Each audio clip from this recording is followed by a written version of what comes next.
കാൽനട യാത്രക്കാർക്കും cycle scooter യാത്രക്കാർക്കുമായി ദുബായിൽ പ്രത്യേക റോഡ് വരുന്നു. 4 മീറ്റർ വീതിയിൽ 13.5 കിലോമീറ്റർ നീളത്തിലാണ് റോഡ് നിർമ്മിക്കാനൊരുങ്ങുന്നത്. ഹെസ സ്ട്രീറ്റ് വികസന പദ്ധതിയുടെ ഭാഗമായാണ് പുതിയ പാത നിർമ്മിക്കുന്നത്. ദുബായ് നഗരത്തെ സൈക്കിൾ സൗഹൃദ നഗരമാക്കുക എന്ന ലക്ഷ്യത്തോടെയാണ് ആർടിഒയുടെ നടപടി. ഹെസ സ്ട്രീറ്റ് വികസന പദ്ധതിയുടെ ഭാഗമായാണ് പുതിയ പാത നിർമ്മിക്കുക എന്ന് RTO chairman Mattar Al Tayer അറിയിച്ചു. Al Sufouh, Dubai Hills, Hessa Street, Al Barsha തുടങ്ങിയ മേഖലകളെ തമ്മിൽ ബന്ധിപ്പിക്കുന്ന വിധത്തിൽ 13.5 കിലോമീറ്റർ നീളത്തിലാണ് ആദ്യ റോഡ് നിർമ്മിക്കുക. സൈക്കിളുകൾക്കും സ്കൂട്ടറുകൾക്കും കാൽനട യാത്രക്കാർക്കും അനുയോജ്യമായ തരത്തിലായിരിക്കും റോഡ്.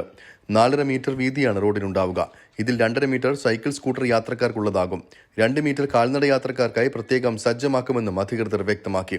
മണിക്കൂറിൽ 5200 പേർക്ക് കടന്നു പോകാവുന്ന വിധത്തിലാണ് പാത പൂർത്തിയാക്കുക.